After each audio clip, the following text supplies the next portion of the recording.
It'd be easier if I chop these up into short videos. I should be doing that anyway. Plus it'll be easier to edit that way. All right. The anatomy of Western music. What do you know about music that is universal for Western music? What do I mean by Western music? Let's back up a step. What's Western music? What's Western civilization, Western culture? Europe-ish rather than Asia. Yeah. Western, we're talking about the Silk Road. The west end of the Silk Road is Europe. The east end is Asia, China, kind of centered in China. Oriental. I don't think that's a word that people use anymore, to be honest, to describe that. Let's say Asian. We have an Asian in the class. The term Oriental, I don't hear it often. I don't use it. do you find it offensive when you hear it? Some I guess people it do. depends on the context. I wouldn't want to be called that, but Yeah. Don't I grew up with? These things have all changed in my lifetime. Yes. When I was a kid, Oriental was the way you described Asian people. Now it's not. I think it's not Oh. polite anymore. Not how I would. Nah. Asian works. Yeah. Anyway, so the east end of the Silk Road is Asia. The west end of the Silk Road is Europe. Eventually, with colonialism, the western end expanded to include America, South America, North America, South America. Africa might be called, this might be what they mean by the third world. So there's a first and second would be Asia and Europe. Third would be everybody else, essentially. That's not exactly where the term third world comes from. First world was US aligned during the Cold War, was a second Cold was War USSR term, yeah. aligned, third was neutral.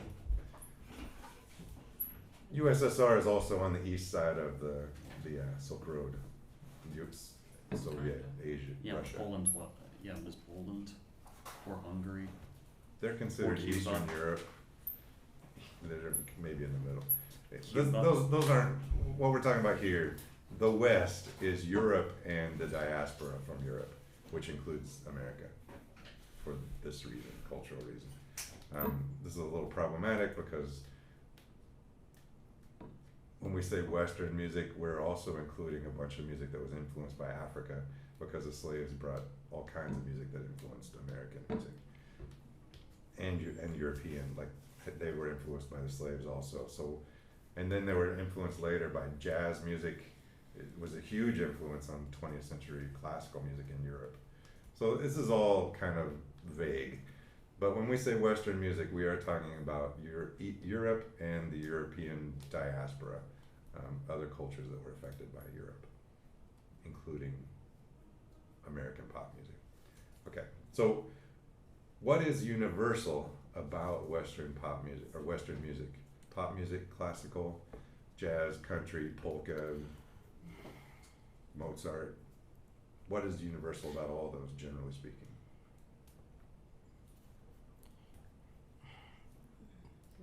As theory that we use to analyze it, the system. That the theory that we use is our description of these things I'm talking about. Yeah, that's a fair statement. It's just, I don't know. Like, I know, but it's just such a broad that I'm like, what do I say? Yeah, it's an odd question to answer. I'll just tell you my answer to it. What I'm looking for here is we have these division of roles. So bass, chord with melody on top. This is the thing that's kind of universal for all of Western music. There are exceptions, but generally speaking, this is a good thumb line. So when we talk about the bass, what is the job of the bass player in any ensemble, from an orchestra to a bluegrass band? I've always just, and this isn't obviously the theoretical, technical definition, but in my mind, I've always seen the bass as the backbone of a piece. Yes, specifically what backbone of what? Not the backbone of the chord. Well, not the backbone of the melody, probably. The key. The key, kind Line of. over the chord. What have you got, babe? I was gonna say like the tempo, like you have to keep like your Okay, we got four roles: bass, chord, melody, and rhythm. Rhythm would be like drum set or timpani or snare drum. What's the responsibility of the rhythm? just said it. It's the tempo, the time, you could say the groove, that's the job of the drummer, mostly. What's the job of the bass player? What information do you get from listening to the bass player? Usually the root, but not always. Almost always, it's the root of the chord. That's kind of what I was trying to say with key.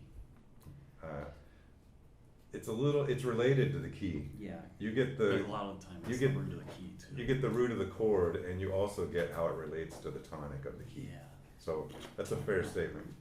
The job of the bass player is to show you where the root of the chord is. That's what the bass player does.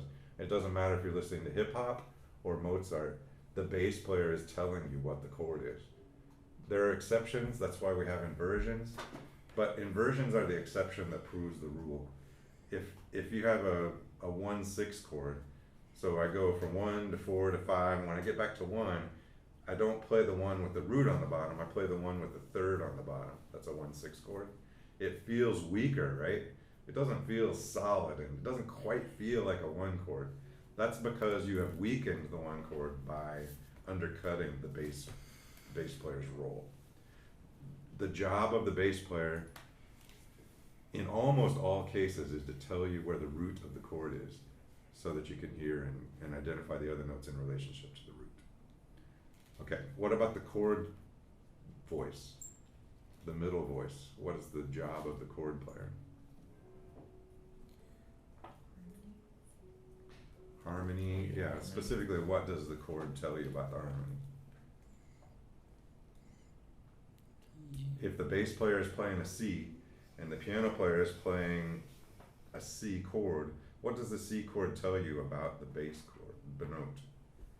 Major, minor. Major, minor, tells you the quality of the chord. So the chord player gives you all that information. Is it a major chord? Is it a minor chord? Is there a 7th in it? Or maybe a 6th, which we'll talk more about 6th later. Is it a dominant chord? Is it a diminished chord? This is all the information that the chord player tells you. The bass player doesn't generally tell you that information.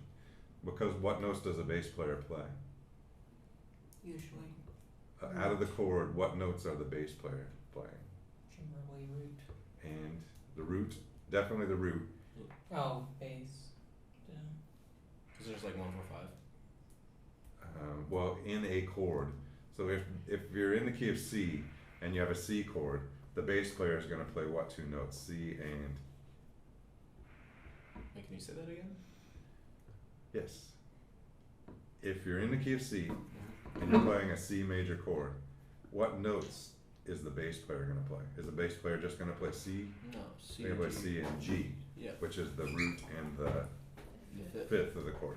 The bass player is concentrating on the root and usually using the 5th as an alternate note on the weak beat. Strong beat, root, weak beat, 5th. Strong beat, root, weak beat, 5th. That's an oversimplification, but that's generally what's happening with the bass player. And that's a tuba part. What's that? Tuba. Yeah. Tuba, timpani, cello in a string quartet. Bass line in EDM, the bass is playing the root of the chord. That's what it does. It doesn't matter what style you're in, country music, classical, gospel, funk, it's all the bass player shows you the root of the chord. The chord player, whoever that is showing you the quality of the chord. Is it major, is it minor, diminished, whatever. 7ths, extended tones, 11, 9, 11, 13. All that stuff is in the chord player for the most part. And then what does the melody? What's the job of the melody player? What's the definition of a melody? Most important voice. Most important voice? Wow. That's a loaded answer. The- Yeah. Probably right, The but lead. lead, what do you mean by lead? I mean. What is it leading? What is it leading the audience to do? Often most prominent. Most prominent? It's the thing the audience listens to. Yeah. It's the storyline. It's the narration. It's the story. That's what the melody has to do. And what's the job? What does the melody have to be in order to make it make sense with all these other parts that we're talking about? The melody has to be in the chord, right? Mm-hmm. So you can have neighbor tones, you can have non-chord tones. Did you study those in theory too? Okay, all those possibilities, we're gonna review them in depth later. But all those possibilities of non-chord tones are possible to decorate the melody tones. But the melody tones need to be in the chord that the bass player is showing you the name of, and that the chord player is showing you the quality of. The melody has to be in that chord, whatever notes he or she picks. For the most part. The main notes are going to be in the chord, and there are exceptions, but generally speaking. So when the lead or the melody is not necessarily in the chord, is that when you enter avant-garde territory? Atonal, we would probably Like call Scott, that atonal. Scott Walker type of. Scott Walker, the only name I know for that is the former governor of Wisconsin, which Yeah, is there's probably this- not who you're talking about. Was he the guy who punched a journalist? No, I don't think that guy got elected. I could be wrong about that. I know. Scott Walker is the guy that took retirement away from a bunch of teachers about 10 years ago. He also used to make really. He had a voice like Sinatra, but he would put like terrifying sounds below his voice. So it'd be like, imagine George Crumb with Sinatra singing over him. Interesting. There are exceptions, especially get to the weirder stuff. But what I'm talking about for classical music now is like standard practice classical music, Yeah. sometimes called tonal music. Anything that has a key on it, C major, B flat minor, that's the kind of music that I'm talking about here. So pop music in general is, it has a key, right? If we talk about, we don't talk about Bruno. Does everybody know that song? Yeah. That song, I believe, is in the key of C minor, if I remember right. It's a pop tune. It doesn't share a lot of qualities with, say, a Mozart piano sonata, but it definitely shares the fact that they're both tonal. They're in a key, and they follow these rules that we're talking about. Definitely. Okay. So let's say we are. I was thinking we're going to be at the piano doing this.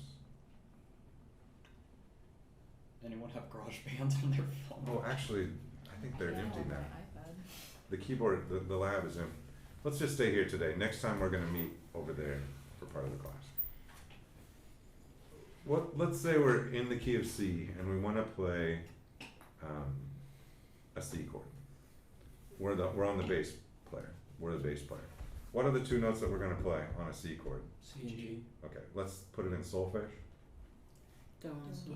Do and sol. Yeah. The one chord is do, mi, sol, and the bass player is gonna play do and sol. There it is. Everybody with me on this?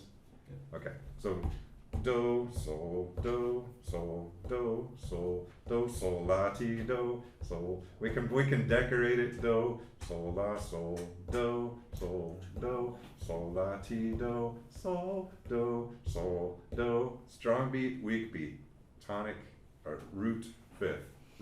That's what the bass player does virtually all the time. Some variation of that. The chord player is gonna play do, mi, sol, C, E, G. Everybody with me here? Do, C, E, G. The melody player is going to play do, mi, or sol. Those are the three options. Okay, so on our one chord in the key of C major, we have now outlined what all the jobs of all three players are. Rhythm is a whole different situation. We don't have to worry about what the drums that player is doing. Okay, bass player, do and sol. Chord player, do, mi, sol. Melody, do, mi, or sol. Or some combination. Everybody with me here? Yeah. Okay, now, that as long as the one chord is going, that's the music that you're hearing. When the chord changes to the four chord, what does the bass player play? What are the notes, the root and the fifth of the four chord? Let's start with the chord C. player. What is the four chord in solfege? Fa. La, do. Fa, la, do. So Okay, bass player's so- playing fa and do, right? Bass player is going to play fa and do. So back to the one chord. Do, sol, do, sol, do, sol, do, sol, la, ti, do, sol, do, sol, do, re, mi, fa, do, fa, do, fa. Now I'm strong beat fa, weak beat do, root, fifth, strong, weak. One. What are the strong beats in 2/4? One. Only one. What's the weak beat in 2/4? 2, How about in 4/4? What are the strong beats? 1, 3-ish. 1 and 3. You 1 and 3 are the strong beats. Weak beats being 2 and 4. Is everybody with me on this? Mhm. What about 3/4? What's a strong beat? 1, There's only one, and then the weak beats are going to be 2 and 3. Probably 2 is it'd be 1 is strongest, 2 is next, and then 3 is the weakest. Usually the weakest is right before the 1. Whatever the last beat is, it's usually the weakest. That's why in 4/4 I said 3-ish. 3 is weaker than 1, but we still consider it a strong beat. Okay, so 1 chord, bass player is playing do and sol. When you get to the 4 chord, bass player, so do and sol. Watch my fingers here. Do and I'll do it here. Do and sol. 1 do sol do sol do sol do sol la ti do sol. Strong weak strong weak strong weak strong weak strong weak strong weak. Fa do fa do fa do fa fa mi re fa fa mi re. I lost the chord. Need a piano. You get the idea. 5 chord. What's the bass player playing? So great. Some of my classes like to remember that the 5 chord is salty re. Think of 5 as being the obstinate, angry, dissonant character in your family, and that's going to be Uncle Salty Ray. All right, Salty Ray, Salty Ray. That's the 5 chord, and fa, Salty Ray fa. It would be the 5/7 chord. Okay, so the bass player is going to do it as sol and re, and then when you go back to 1, back to do and sol. Everybody clear on this? Root and 5th in the bass player, strong and weak, root and 5th. The chord player is going to play, when you're playing do mi sol, your fingers look like this. When you want to go to the 4 chord, you're going to keep do because do is also in the 4 chord, and you're just going to slide up the scale with those 2 fingers. So mi and sol becomes fa and la. Now we have fa, la, do in our chord. You want to keep everything in the same arm position, but move your fingers to get chord to chord, and that'll make your chord, that'll give you a chord voicing between your chords. Okay, back, do, 1 chord, 4 chord, back to my 1 chord, and then when I want to go to my 4 chord, I'm going to keep sol, because when I go from 1 to 5, I'm going to keep sol because it's in both of those chords. And I'm just going to take these 2 notes and I'm going to go down a step. So this is going to be do and mi becomes la and do. Everybody with me there? La and la, dos, I'm sorry, ti, do, and sol. Should be ti, do, and sol. 5 chord. Do, mi, sol, ti, do, ti, re, sol. So this allows us to play the 1, the 4, the 1, the 5, and the 1 all in one hand position. While our left hand is playing the do and the sol, or the fa and the do, or the sol and the re. Then we can sing the melody note.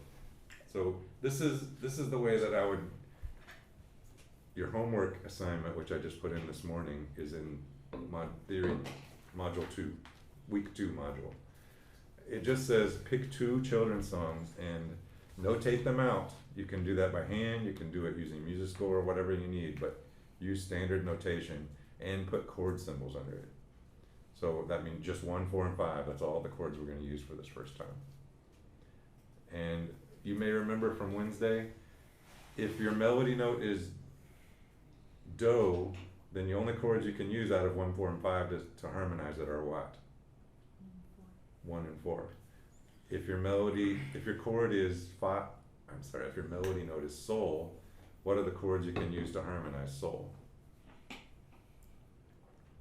1, 3, 5. 1, 5. 1 and 5. And if your melody note is re, mi, fa, la, or ti, you only have 1 chord that you can use to harmonize all those notes. If the melody note's re, it's a 5 chord. If your melody note's mi, it's a 1 chord. Melody note's fa, 4 chord. Melody notes La, 4 chord. Melody note T, 5 chord. Let's say that a little differently. T and Re have to be a 5 chord. Fa and La have to be a 4 chord. And Re has to be a 5 chord. Mi has to be a 1. Mi has to be a 1. That one's the easiest one, right? Mi, you know Mi is in the 1 chord, Do, Mi, Sol. There's no other chord that it's in for the 1, 4, and 5 chord. So your homework is pick 2 children's songs, sit at the piano and just kind of sing the melody and play the chords underneath it until you find chords that support it correctly. It'd probably be a good idea to translate the melody into solfege to help you with this exercise. And then put chord symbols under it, and we're going to talk about it on Wednesday. So like, it's regular like bass, tenor, alto, bass, alto, tenor score writing down. Say that again? So like it's regular like bass, alto, tenor scoring for. No, you just have to write the melody. Treble clef is fine, Okay. or bass. You can write in any clef you Oh, want. so just like So melodic, I'm it's allowed like to a use melodic a wacky dictation. clef? You're going to write the melody, and you're going to put chord symbols under it. Yes. That's all you have to do for Okay. 2 melodies, and you pick the melodies. So you could pick. Let's do the one we did in class the other day, which I don't want you to. No one can pick. Mary Had a Little Lamb. So the melody goes. Mi, re, do, re, mi, re, mi, sol, sol, mi, re, do, re, mi, mi, re, mi, re, do. That's the whole thing. Mi, re, do, re, mi. That's a 1 chord. Mm-hmm. Mi, do, mi, sol, mi, do. 1 chord. Mi, re, do, re, mi. Re. What chord is that? 5. Re has to be 5. Re. That's a 5 chord. Mi, sol, sol. What chord is that? If you're going off the mi, then it's a 1. Well, we're going mi and sol together. Mi, sol, sol. That's outlining a 1 triad. Correct. It's a 1 chord. And then we're back to the beginning. Mi, back to 1 chord. Mi, re, do, re, mi. 5 chord. Re. And then you might go mi, 1 chord. Re, 5 chord. Do, 1 chord. Does that have to be specifically a children's song or just like a simple song? Any diatonic song is fine. Ah, But don't pick a pop tune, because pop tune uses different rules. Yeah. What are you thinking? What melody? oh, I was just asking. It doesn't have to be, but keep it diatonic. Try not to get anything with a secondary dominant in it, or Alright. certain Christmas songs have a 5 of 5 in them, things like that. So when we get closer to Christmas time, Oh no. we can do some holiday songs. We can do. We won't just do Christian Christmas songs, but we can do holiday songs. Like there's a winter festival for just about every culture, so we can just do whatever songs we want. We can kind of come up with a class songbook for Christmas. Finlandia.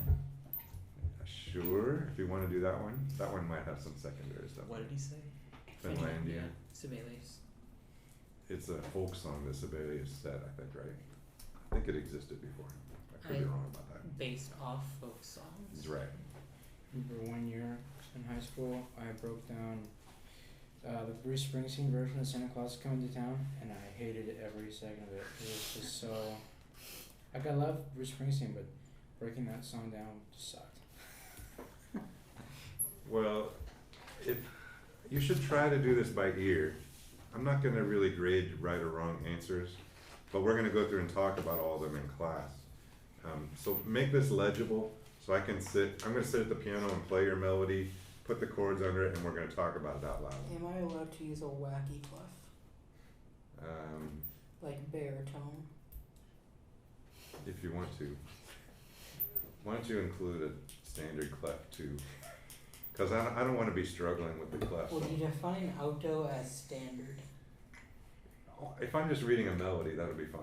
You can put it on whatever clef you want. I'm sure I can follow one of the C clefs. So we're saying if I use baritone as its C clef counterpart, that would be fine.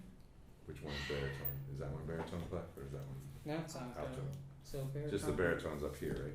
Just Yeah, up a baritone third. would be up there, or if you're doing it as bass, it would be down one. Okay, It's let me too show late you. to write baritone. Let me show you how I think of these C clefs, because this is, I think, a really helpful idea that most people don't use. So if you have, Oh, how can do we draw these things? you can just do a K. I won't be that offended.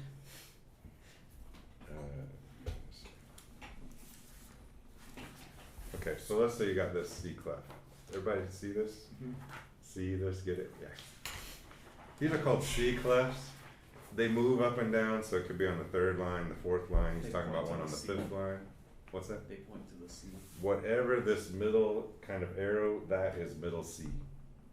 So when I'm reading these clefs, you could make up your own, like, every good boy does fine kind of mnemonic for them. I would recommend that you do it this way. Instead of trying to memorize a whole bunch of different mnemonics, here's middle C. In my mind, I think this.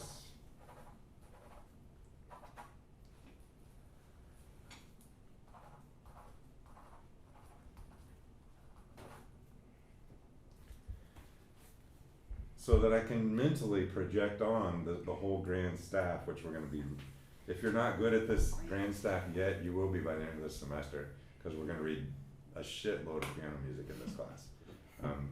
This is a technical definition. If you mentally project the grand staff onto these clefs, it doesn't matter where the middle point is, you can mentally move this up or down. Then you just read the grand staff just like you would normally read it. Your ledger lines just kind of serve as extensions of the staff. This is the way I would recommend that you read those clefs. So if we look at his shirt, Or this music. or this music, we're looking at this top, mentally I'm projecting this fourth line is the bottom of the treble clef, right? Yeah. Every good, and this is right between every and good, so it's the FACE. If you just spend a little time practicing that, you can get to where you can read these clefs super fast. And that's the trick to them, in my opinion. Alright, what else is I gotta talk about today? Solfege. Chromatic. Chromatic solfege. I did upload this one already on the, In the Doodle. yeah, where's my tablet's in the other room. Take a look at the chromatic solfege handout that I put in there. I've got some spaces for, I put a page of links in this week's module, and I'm gonna make some videos and try to link those up tonight that we talked about earlier in the class. Colleen, if you have any videos you want me to make, specific topics, let me know and I'll be glad to make those. Let's see. Let's take 5 minutes. I need a restroom break too.